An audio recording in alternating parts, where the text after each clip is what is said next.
अस्सलाम वालेकुम। तो देखिए ईद ईद के दिन हमने आधा दिन अपने ससुराल में गुजारने के बाद फिर मैं पहुंची अपने मायके। और ईद के दिन तो माशाल्लाह मायके जाने की खुशी ही कुछ और होती है। मेरी तरह सभी लड़कियां अपने अपने मायके जाती हैं अपने मम्मी पापा से, बहन भाइयों से, सबसे मिलती हैं।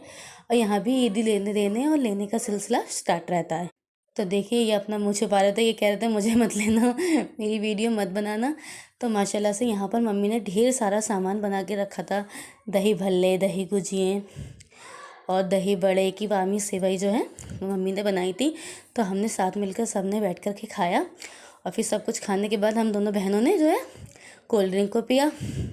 कोल्ड ड्रिंक पीने के बाद हम रात हो चुकी थी, तो रात में हम पहुँचे अपनी फूफा के घर। तो यहाँ पर भी माशाल्लाह सब कुछ था। फिर हमने खाया। और ईद के दिन इतना पेट भर जाता है कि कुछ खाया भी नहीं जाता, लेकिन फिर भी थोड़ा थोड़ा सबके घर खाना ही पड़ता है। और फिर देखिए यहाँ भी सब बैठ कर के सब ने जो था थोड़ा थोड़ा सा जो भी खाना था वो सब कुछ खाया। और देखिए मैंने ईद के दिन मेहंदी नहीं लगवाई थी, तो यहाँ पे मैंने अगले दिन जो है वो अपनी मेहंदी लगाई। और दिखाएंगे इसका बाद में कलर कैसा आया है। तो जो मेरे पड़ोस में जो रहती है लड़की, उसने लगाई थी मेहंदी। और फिर देखिए शाम हो चुकी थी। यहाँ फिर हम लोगों ने फटाफट से सब ने खाना खाया। और खाना खाने के बाद हमें जो था आज घर जाना था। और फिर हम यहाँ पे खाना वाना खाने के बाद हम निकल गए अपने घर की तरफ को। और माशाल्लाह से यहाँ मम्मी से ईदी मिली जो मैंने मिली दी थी।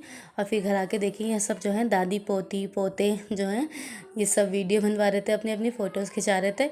तो यहाँ मैंने जो है अपनी फूफो से जो है वो मैंने ईद नहीं मिली थी।